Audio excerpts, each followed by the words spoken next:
নমস্কার, আজকে ৮০তম স্বাধীনতা দিবসের দিনে সকলকে শুভেচ্ছা জানিয়ে আজকের ভিডিওটি শুরু করলাম।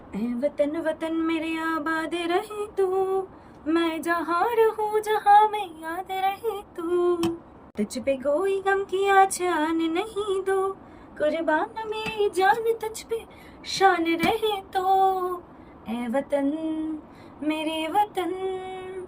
নমস্কার, আপনাদের সকলের সামনে আজকে নিয়ে চলে এলাম 15th অগস্টে সেলিব্রেট হওয়া একটি অনুষ্ঠানের কেক। কালকেই আমাদের 15th অগস্ট মিন্স স্বাধীনতা দিবস। এবছর আমাদের celebration with Kalyan Sangha club. আজকের যে কেকটা আমরা 15 ইঞ্চেস মোল্ড বেক করে নিয়েছি।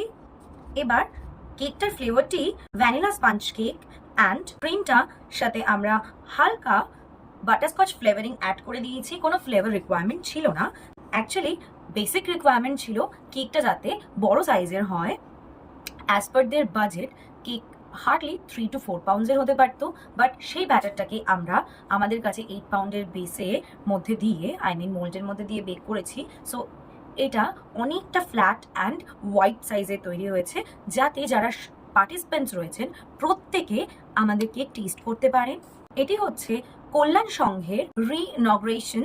কল্যাণ সংঘ ক্লাবটি রয়েছে সিন্স 1961, তবে এখন যারা পজিশনে রয়েছেন, যারা new secretary, vice secretary means নতুন প্রজন্ম, তারা নতুন করে ক্লাবটিকে সুসজ্জিত করেছেন অ্যান্ড সেটারই ইনগ্রেশন একটা শুভ দিন মিন্স 15th অগস্ট ইন্ডিপেন্ডেন্স ডের দিন তারা অর্গানাইজ করতে চলেছেন। একটা লেয়ার অলরেডি বসিয়ে তার মধ্যে ক্রিম লেয়ারিং করে দিয়েছি। এবার তাদের কোনো রিকোয়ারমেন্ট ছিল না ফ্লেভার নিয়ে, দ্যাটস ওয়াই আমি ভ্যানিলা কেক বানিয়ে তার মধ্যে কিছুটা বাটারস্কচ ফ্লেভারিং অ্যাড করে দিয়েছি, যাতে টেস্টটা খুব ভালোভাবে এনহ্যান্স হয়। সেকেন্ড লেয়ারিংটা আস্তে ধীরে বসিয়ে দেবো এটার উপরে। এই বছরটি আমরা ৮০তম ইন্ডিপেন্ডেন্স সেলিব্রেট করব। এবছর আমাদের celebration with Kalyan Sangha club. একটা লেয়ারিং আমরা হালকা চকো কফি বেসড দিয়েছিলাম, আরেকটা লেয়ারিং আমরা ক্যারামেল বেসড তৈরি করছি। একটা দুর্ধর্ষ ভ্যানিলা কেকের ওপরে মিক্সড ফ্লেভারের ফিউশন আমরা এই কেকটাতে দেখতে পাচ্ছি। ক্লাবে বেশ অনেক অপরিচিত মেম্বার্সরা রয়েবেন আমার, যাতে তাদের আমার কেক কিছু ইউনিক লাগে তার জন্যই আমি এরকম কিছু কম্বিনেশন তৈরি করছি। তারা নিশ্চয়ই আগে প্রচুর রকমের ফ্লেভারের কেক খেয়েছেন বিভিন্ন দোকান থেকে। আমার কেকটা তাদের কাছে ভালো লাগা, ডিফারেন্ট লাগাটাই আমার কাছে ফার্স্ট প্রায়োরিটি। বেশি টল কেকটা বানাইনি, 2 লেয়ার্সের ভেবেছিলাম প্রথমেই বানাবো, বাট দুটো ফ্লেভারিং অ্যাড করতে পারি, দ্যাটস ওয়াই আমি 3 লেয়ার্সের বানালাম। তাতেও খুব একটা অসুবিধা হয়নি, 2 পাউন্ডসের মধ্যেই কেকটা ডান হয়ে গেছে। কেকটা এতটাই সফট অ্যান্ড ডেলিকেট, দেখতে পাচ্ছেন কতটা স্পঞ্জি অ্যান্ড ফ্লাপি। প্রত্যেক বয়সী, ইভেন প্রত্যেক ডিফারেন্ট টেস্ট বাডের কথা মাথায় রেখে আমরা এই কেকটাকে অ্যাজ এক্সপেরিমেন্টাল কেক তৈরি করে ফেলছি। বহুবার আমরা এরকম এক্সপেরিমেন্ট করেছি and yes we were successful enough. আশা করছি এবারটাও বহাল তবিয়তে সবাই ভীষণ ভালো রিভিউ দেবেন, কারণ ডিফারেন্ট কেকসে এই ডিফারেন্ট ফ্লেভার্সগুলো ভীষণই পপুলার আমাদের বেকারির ফ্লেভার কালেকশনের মধ্যে। সেই ফ্লেভার্সগুলোকেই যদি ফিউশন করি, সেটার ডিমান্ড কতটা দাঁড়াতে পারে কি জানি, হয়েও যেতে পারে এটা আমাদের বেকারির বেস্ট সেলার একটা কেক। তবে ঝট করে আমাদের কন্ট্যাক্ট নাম্বারটা নোট করে নেবেন, 9831652768। এই নাম্বারে আমাদের হোয়াটসঅ্যাপ অর কল করে আপনাদের রিকোয়ার্ড অর্ডার প্লেস করতে পারেন, অর এলস আমাদের ইউটিউবে কমেন্ট করে আমাদের গ্রো করতে সাহায্য করতে পারেন। আমাদের ভিডিওটা পছন্দ হলে লাইক, শেয়ার অ্যান্ড সাবস্ক্রাইব করে আমাদের একটা বড় আর বৃহৎ আকারে গড়ে উঠতে সাহায্য করতে পারেন। আর আমাদের ফেসবুক অ্যান্ড ইনস্টাগ্রাম আইডি হচ্ছে ঠিক এই নামে, অ্যানিস বেকারি। এটাতে আমাদের ঠিক এইভাবেই লিখবেন, ANI' স্পেস বেকারি। টপ লেয়ারিংটা করে দিয়ে আমরা কেকটা পুরো কমপ্লিট হয়ে যাবে ক্রাম্ব কোটিং করা। দেন এটাকে আমরা ফ্রিজে রেখে দেবো বেসটাকে স্ট্রং হতে অ্যাটলিস্ট ফর অ্যান আওয়ার। তারপরে ফিরে এসে আমরা এটাকে ফ্রস্টিং করব। এটা একটা ফটো প্রিন্ট কেক হবে, লোগোটা এর উপরে পুট করা থাকবে। ফটোটা আমরা কেক ডেলিভারির সময়তেই পুট করব, কারণ ফটো প্রিন্ট বেসিক্যালি তৈরি হয়ে থাকে, যে শিটটা থাকে সেটা থাকে হচ্ছে সুগার শিট, অ্যান্ড যে প্রিন্টটা থাকে সবটাই এডিবল কালার ইউজ করে প্রিন্টটা করা হয়। সো এগুলো খুব আগে থেকে প্রিন্ট করিয়ে না রাখাই ভালো। আর ইভেন প্রিন্ট করানোর পর সেটাকে প্রচণ্ডই একটা এয়ার টাইট কন্ডিশনে রেখে দেওয়া উচিত, বাট নট বাই প্রেসিং ইট। এটাকে একটা এয়ার টাইট, যাতে কোনো রকমের ময়েশ্চার এটার মধ্যে না ঢুকে যায়। আর কেকটা ভালোভাবে ফ্রিজ হয়ে যাওয়ার পর কেকটাকে বের করে নিয়ে এসি অন রেখে তাকে খুব সাবধানে ট্রান্সফার শিট থেকে পিল অফ করে রিকোয়ার্ড শেপ অনুযায়ী কাটিং করে বসিয়ে তারপরে চেষ্টা করব যাতে আমরা কেকের টেম্পারেচারটা ফ্লাকচুয়েট না করি। লাইক যদি এসি রুমে আছে দেন এটার টেম্পারেচার এসি রুমের মতোই যেন মেনটেন থাকে। দ্যাটস ওয়াই আমরা এরপরে কেকটাকে প্রিন্টে বসানোর পর ফ্রিজে কেকটাকে আর পুট করব না, তার আগে কেকটাকে খুব ভালো করে সেট করে রেখে দেবো। চলুন, ক্রাম কোটিং তো ডান, এবার আমরা এটাকে ফ্রিজ করে দিচ্ছি। We are here back with the cake. এবার এটাকে ফ্রস্টিং করব আমরা। ক্রিম বিট করে নিয়েছি। বেসিক্যালি কেকটা যেহেতু ফটো প্রিন্টেড কেক হবে, আমরা তাই খুব একটা কালারের স্পেসিফিকেশন আমাদের করতে লাগবে না। তাই best option wise vanilla white ক্রিমটাই ইউজ করা উচিত, তো আমরা সেটাই ইউজ করছি। উপরে টপ কোটিংটা আগে ক্রিয়েট করে নিই। আমরা খুব একটা ক্রিমের লেয়ারিং না ভেতরে দিই না উপরে দিই, কারণ হোম বেকড কেক আমরা less cream, less sugar and full of cake sponge এইরকমটাই রেশিওতে পছন্দ করে থাকি। সো ঠিক সব রকম ক্রাইটেরিয়া মেনটেন করেই যেটা একটা হেলদিয়েস্ট ভার্সন হতে পারে সেরকমভাবেই আমরা কেকটাকে প্রিপেয়ার করে থাকি। টপ কোটিংয়েও ভীষণ কম একটা ক্রিমের প্রপোর্শন আমরা ইউজ করলাম।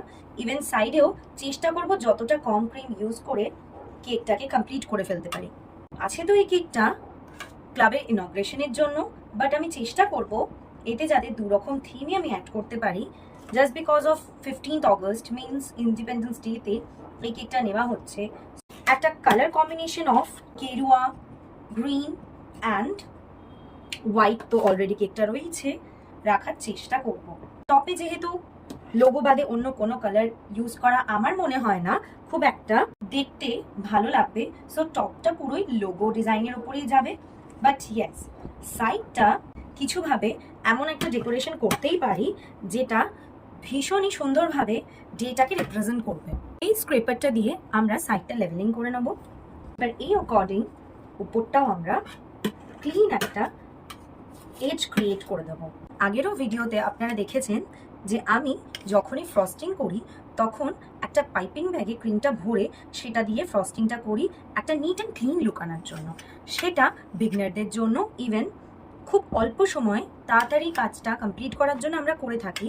বাট ইয়েস, প্যালেট নাইফ দিয়ে অ্যান্ড স্ক্রেপার দিয়েই করাটা শিখতে হবে আমাদের, কারণ প্রফেশনাল বেকার হতে গেলে আমাদের প্যালেট নাইফের কাজটা খুব ভালো করে শিখতে হবে। তো প্যালেট নাইফের বেসিক কাজটাই হচ্ছে ক্রাম কোটিং অ্যান্ড ফ্রস্টিং, অ্যান্ড তারপরে সেটাকে লেভেলিং উইথ স্ক্রেপার্স। আস্তে আস্তে কেকটা একটা সুন্দর শেপ নিচ্ছে। আপনারা ভাবতেই পারেন যে সাইডগুলো ক্রিম এতটাই কম কেন, কারণ আমাদের যে লোগোটা প্রিন্ট হচ্ছে সেই প্রিন্টটা আসবে হচ্ছে 8 ইঞ্চেস সাইজে, বাট আমাদের কেকটা as I have told you 15 to 16 ইঞ্চের একটা কেক।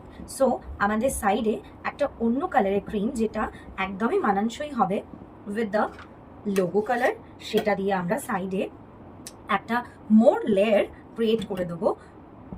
তো সেটা প্রিন্ট বসানোর সময়ই আমরা করতে পারবো, তার আগে আমরা করতে পারছি না, কারণ কালার ম্যাচ করার ব্যাপার আছে। সো প্রিন্ট আমাদের হাতে চলে আসলে উই ক্যান ডু দ্যাট।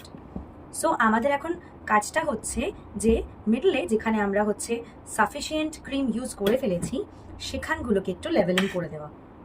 কিছু কিছু জায়গায় দেখতে পাচ্ছেন ক্রিমটা একটু কম রয়েছে, সেখানগুলোতে আমরা আবার করে ক্রিম ইউজ করে এইভাবে যদি আমরা স্ক্রেপ করি তাহলে দেখবেন একটা স্মুথ টেক্সচার চলে আসছে। একটু সময় লাগবে, যত আপনাদের হাত ধীরে ধীরে কাজটা করে করে হাতটা ফাস্ট হয়ে যাবে দেখবেন এই বিষয়টা আপনাদের ভীষণই সড়গড় হয়ে যাবে। দেখতে পাচ্ছেন আগে সিচুয়েশন থেকে এটা কতটা স্মুথ হয়ে গেছে। কেকটা ভালো মতো করে ফ্রিজ হয়ে গেছে। এবার আমাদের কাছে দেখতে পাচ্ছেন দুটো ডিফারেন্ট কালারের ক্রিম রয়েছে, যেটা ট্রাই কালারের দুটো শেডেরই পার্ট, একটা হচ্ছে গ্রিন, একটা হচ্ছে অরেঞ্জ অর গেরুয়া কালার। আমরা ব্যাক টু ব্যাক একবার গেরুয়া আর একবার হচ্ছে গিয়ে গ্রিন দিয়ে দিয়ে একটা শেডিং ক্রিয়েট করব বটল লাইনটাতে। আমরা প্রথমেই অরেঞ্জ কালারগুলো দিয়ে নিই, তারপরে সুযোগ আসবে সবুজ রং। তবে আজকের এই